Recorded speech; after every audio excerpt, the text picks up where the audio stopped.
What's up, all my movie-loving maniacs? This is your boy Bangful B of the Lassiter Factor, and today I'm going to talk about Moana 2, which was released in theaters last week, and of course I had to go to the theater to go see it, because if you've seen my review of the first film, you know that I love that first film. So it was a no-brainer that I went to go see the new film, so let's review. So Moana takes place a few years after the events of the first film. Moana is, well, deep being the daughter of the chief and leading her tribe or clan or whatever it is, basically leading her island, but she embarks on a journey where she is reunited with Maui, as well as other people from her island, to find other people on different islands and unite everybody. Now, like I said, I loved that first film. I think it's one of Disney's best from the last decade. It has been one of the most streamed movies on Disney Plus for the past couple of years. Of course, the movie itself has gained a following in the years since it came out. And to my disdain, there is a live action movie that is scheduled to come out in 2016. But apparently they were trying to make a mini-series for Disney Plus, and then Bob Iger and whoever saw what they had and said, you know what, let's make this into a movie. And so that's what they did. They made a few more scenes and stitched it all together, and that's how we got Moana 2. And does this movie work? Honestly, yeah, they could have kept this on Disney Plus. Now, don't get me wrong, it did have some good moments within this movie. I mean, the animation is just as good as the first film, but at this point that is expected of Disney. But I still gotta give glory to the animators and artists that worked on this film. And they also do not have the same team from the first film working on this film.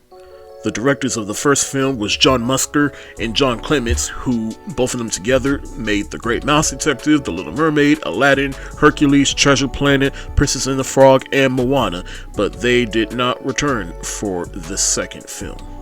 Instead, we got David Derrick Jr., Jason Han, and Donna Miller. Lin-Manuel Miranda, who made the music for the first film, doesn't even return for this film, and it definitely shows. Instead, we got Mark Messina and Apatia Auli'i. Please forgive me if I mispronounce her name. The point is, the team that worked on the first film was so vital to how good the first film is. And I'm not saying this particular team couldn't have, but they just didn't put their foot into this one the same way the team from the first film did. You remember how the songs for the first film stuck in your head after seeing it? Well, there's only but maybe a few songs in here that'll stick in your head after seeing it, particularly the song Beyond, which is sung by the star of the film, auli'i, who plays Moana, and then there's a song at the end that's basically a callback to the song at the first film. Now, like I just mentioned, auli'i, she is excellent at the singing, and she did a fine job with the voice acting. But the character itself, I just feel like, yeah, this is basically a filler episode. Same thing what they did with Maui, who is played once again by Dwayne "The Rock" Johnson, and he did a fine job here. But his song isn't even as memorable as You're Welcome.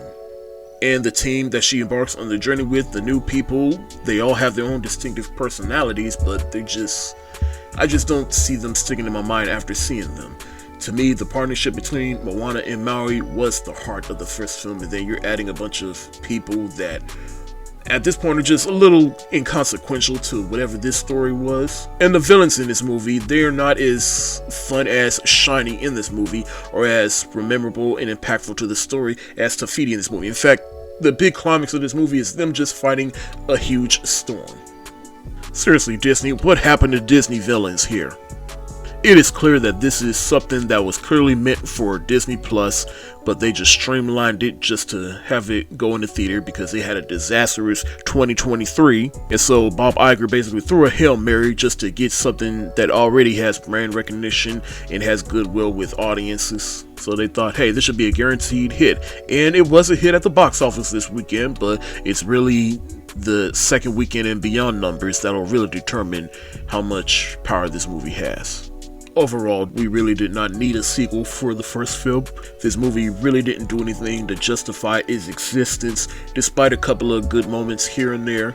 I'm gonna give Moana 2 the shoulder shrug emoji. Thank y'all so much for watching. Did you see Moana 2 over the weekend? If so, let me know what you think in the comments section below. This your boy Bangful B of the Lassiter Factor. Stay safe. Wash your hands. Peace.